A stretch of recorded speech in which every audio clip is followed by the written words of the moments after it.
Shingembo tatezami uri mama kakarala Dame konjera una namba wana matu Yinga maukuma watu mbaki wa jizazeta Mbu noti yenki hipo vimawi wa vitarafu Bitfandu noti inesmenana uli konjera Na ya music shopa iri pamaruluina Deyo wakabo na menyo wakabo Cosmetics investment na Paum shopa Ina merda wakawuta Makende kakritinda Ayasisi Enjoy na wamunavi Special na shawida Shopa ya dukina Mbakamba Kandani landa jakeni Andugari mwimeri konje Andugari mwimeri konje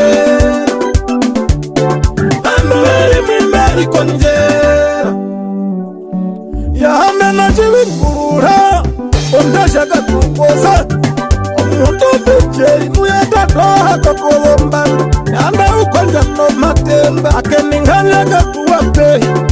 Arkita kuyaha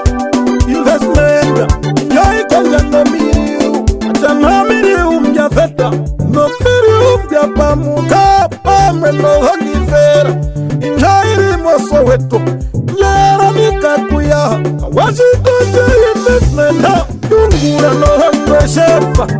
Ayai no ude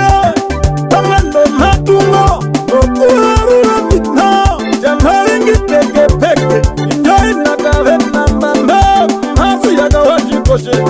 Datu investment Mrubai natando wakeya Beno chupo ngarero kawashai na etika twamba Etika twamba no wakwao Etika twamba no wakwao Injari kawashai na pamagu pirapi Ngerari kawashai